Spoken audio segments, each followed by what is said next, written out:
గత ముఖ్యమంత్రి కావచ్చు, మంత్రులు అయితే పెద్దగా సమస్యల మీద పోతే ఎవరిని కలవని పరిస్థితి. ఈ ముఖ్యమంత్రి గారు నిజంగా మీరు పోతే సమస్యల మీద పోతే కలుస్తారా? నేను 3 days బ్యాక్ డైరెక్ట్ సెక్రటరియట్కి వెళ్ళాను వితౌట్ అపాయింట్మెంట్. నేను అక్కడికి వెళ్ళినప్పుడు సెక్యూరిటీ నన్ను అడ్డుకున్నారు మీన్స్ అంటే మేడం పైన ఎవరైనా చెప్పాలి అపాయింట్మెంట్ ఉందా అని అడిగారు.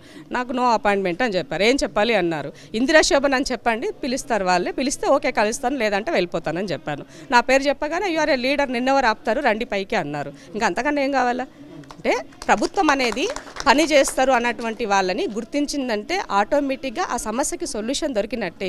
ఒక మాట జెన్యూన్గా చెప్పగలుగుతారు, ప్రజల కోసం నిక్కచ్చిగా వాళ్ళ యొక్క నిస్వార్థంగా పనిచేసేటువంటి వ్యక్తులు ఉన్నారు అనుకున్నప్పుడు వాళ్ళు రిసీవ్ చేసుకున్నటువంటి తత్వం కాంగ్రెస్ ప్రభుత్వంలో ఇవాళ రేవంత్ అన్న గవర్నమెంట్ పనిచేస్తుంది. కాబట్టి నేను ఒక సీఎంని వితౌట్ అపాయింట్మెంట్లో వెళ్ళి కలవగలిగినను అని అంటే ఇంతకన్నా నిదర్శనం ఇంకేం అవసరం లేదనుకుంటున్నాను. చివరి ఒక మాట, మీరు ఇంతకుముందు అన్నారు అప్పుల కుప్పగా చేసిపోయింది గత ప్రభుత్వము. సో మన శ్వేతపత్రం ద్వారా కూడా చూసినాం. సో సాధ్యమవుతుందా ఈ 6 గ్యారెంటీలు కావచ్చు, ఈ ఇచ్చినటువంటి హామీలు కావచ్చు, ఈ మేనిఫెస్టోలో పొందుపరిచిన అంశాలన్నీ ఈ రాష్ట్ర ప్రభుత్వం అమలు చేయగలుగుతుందా? తమి ఒకటి గుర్తుపెట్టుకోండి, గ్యారంటీలు 6 అనేది కొత్తగా ఉన్నటువంటి స్కీములు ఏం కావవి, రెగ్యులర్గా జరిగేటువంటి స్కీములు. సో ఒక కామన్ మ్యాన్కి కావలసినటువంటి దాంట్లో విద్య, వైద్యం, గూడు అన్నది ఇంపార్టెంట్. వీటిలో భాగంగానే ఇవాళ మహిళలకు ఒక ఆర్థికంగా వాళ్ళకి ఏమంటే ఆర్థిక స్వేచ్ఛ కావాలి అంటే వాళ్ళకు 2500 రూపాయలు మినిమం వాళ్ళ యొక్క ఎక్స్పెండిచర్ ఎవరిపైన డిపెండ్ అవ్వకుండా ఉండడం కోసం కావాలని పెట్టినటువంటిది. అది తప్పేం కాదే, పింఛన్ ఇస్తున్నాం, అది తప్పేం కాదే. ఇవాళ ఏంటి ఒక సిలిండర్ వండుకోవడానికి ధరలు విపరీతంగా ఒక సిలిండర్ కొనాలంటే 1000-1200 రూపాయలు అవుతుంది. నా 500 రూపాయలకి ఇస్తా అని చెప్పింది అంటే వాళ్ళకి కొంత ఆర్థికంగా వెసులుబాటును కల్పిస్తుంది. అది తప్పేం కాదే. సో ఎక్కడ తప్పు అవుతుంది? ఎప్పుడైతే ఉన్నటువంటి దానిని నీకు ఏమంటారు కేసీఆర్ లెక్క ప్రజల సొమ్మును తీసుకెళ్ళి గుళ్ళకు, గోపురాలకు ఏమంటారు వాళ్ళ యొక్క వాళ్ళ మొక్కుబడులకు, వాళ్ళ విహారయాత్రలకు, వాళ్ళు చేయాల్సినటువంటి ఏంటి వాళ్ళు అనుకున్నటువంటి పీఠాధిపతులకు దోచిపెట్టి ఇట్లాంటి వాటికి కేసీఆర్ దుబారా ఖర్చు చేశాడు. అవసరం లేనటువంటి కాళేశ్వరం పట్ల 1000 కోట్ల రూపాయలు పెట్టి వాళ్ళ కమిషన్లు దండుకొని వాళ్ళ కోటీశ్వరులకు ఉపయోగపడింది తప్ప అలాంటివి అడుగుతలేదే కాంగ్రెస్ పార్టీ. ప్రజలకు ప్రజలకు ఇస్తామని చెప్తుంది. తప్పేమవుతుంది? తప్పు కాదు కదా. తప్పకుండా ఉన్నటువంటి బడ్జెట్లో ఇవాళ మొన్న 3 రోజుల పర్యటనలో ఇవాళ 38,000 కోట్ల రూపాయలకి 38,780 కోట్ల రూపాయలు పెట్టుబడులు తెచ్చింది. ఎందుకు పోయింది? ఇవాళ ఈ రాష్ట్రం యొక్క ఆర్థిక పరిస్థితి చాలా అధ్వానంగా మీరు చేసి పెట్టారు. కాబట్టి ఇంకా డబ్బులు కావాలి, పెట్టుబడులు కావాలి, కాబట్టి వాటి కోసం వెళ్ళారు. వాటి కోసమే కదా జమకూరుస్తున్నటువంటిది. ఇవాళ ఎవరెవరు భూములు ఎక్కడెక్కడ 1000 ఎకరాలు మీరు కబ్జా చేశారో, 1000 ఎకరాల భూములు మీ యొక్క దారదత్తమయ్యో వాటన్నింటినీ కూడా వీళ్ళు వెనక్కి తీసుకున్న ప్రయత్నం ప్రభుత్వం చేస్తుంది. వాటిపైన రివ్యూలు చేస్తుంది. ధరణి ద్వారా జరిగిన నష్టాన్ని రివ్యూ చేస్తుంది. సో ఆటోమేటిక్గా మనకి కొంత ఓపిక ఉండాల్సినటువంటి అవసరం ఉంది.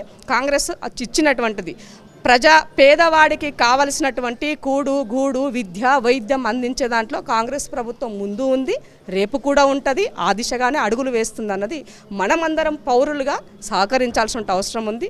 మీడియాగా మీరు కూడా దీనికి సహకరించాల్సిన అవసరం ఉంది.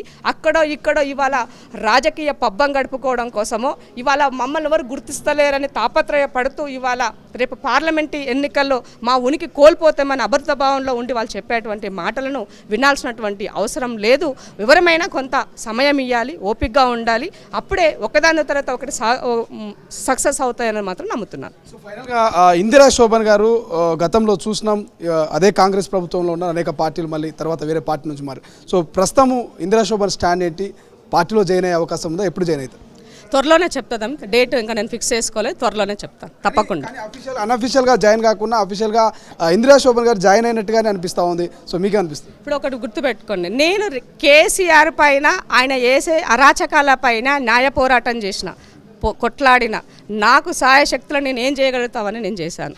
సో ఇవాళ ఒక మంచి గవర్నమెంట్ వచ్చిన తర్వాత దానికి సహకరించాల్సినటువంటి బాధ్యత మన అందరిపైన ఉంది. తెలంగాణ ఇచ్చిందంటే ఆ రోజు సోనియా గాంధీ కృతజ్ఞతకు మేము కాంగ్రెస్ పార్టీలో చేరాను, అదే కృతజ్ఞతగా పనిచేశాను, అదే పార్టీ నాకు గౌరవాన్ని ఇచ్చింది. ఇవాళ ఒక ఫైర్ బ్రాండ్గా ఈ రాష్ట్రంలో ఉన్నాను అని అంటే నాకు కాంగ్రెస్తో వచ్చినటువంటిది. నేను ఎప్పుడు కాంగ్రెస్ పార్టీని తిట్టలేదే, నేను ఎప్పుడు కాంగ్రెస్ పార్టీని నేను అపవాదికి గురి చేయలేదే, దాని గురించి నేను ఎప్పుడు నెగిటివ్గా మాట్లాడలేదే. ఉన్నటువంటి కొన్ని కారణాలతో నేను బయటకు వెళ్ళాను. మళ్ళీ నన్ను అన్నారు, పిలిచారు, వెళ్ళాను, కలిశాను. నాకు టికెట్ రాలేదన్న ఉద్దేశంతో నేను ఆగిపోయినాను పార్టీలో చేరకుండా. బట్ నేను మొన్న ఎలక్షన్ కాంగ్రెస్కే పనిచేశాను. సో కాంగ్రెస్ కోసం ఎవరైనా నేను ఏడ ఉన్నా కూడా ఇందిరాశోభన్ అంటే కాంగ్రెసే అంటారు తప్ప నేను ఇంకో పార్టీలోనే కూడా నమ్మే పరిస్థితి లేదు. నా పరిస్థితి అలా ఉంది. ఎంపీ బరిలో ఏమైనా నిలబడే అవకాశం ఉందా? ఏమైనా టికెట్ ఆశిస్తారా కాంగ్రెస్ పార్టీ నుంచి? నేను చేరిన తర్వాత వాళ్ళు నాకు ఏది ఇస్తే ఆ పని చేయడానికి సిద్ధంగా ఉన్నారు. Thank you so much. ఇది మొత్తం మీద ఇక గెస్ట్ లెక్చరర్ల సమస్యల పట్ల ఆమె ఇందిరాశోభన్ గారు వాళ్ళ వెనుకున్నారు. సో సమస్యలు పరిష్కారం అయ్యేంత వరకు ఖచ్చితంగా అండగా ఉంటాను, గతంలో ఉన్నాను, ఇప్పుడు కూడా ఇక సమస్యలు తీరే వరకు మేము వెంట ఉంటట్టు కూడా హామీ ఇవ్వడం జరిగింది. కెమెరా పర్సన్ అజయ్తో శ్రీశైలం, తొలి వెలుగు, హైదరాబాద్.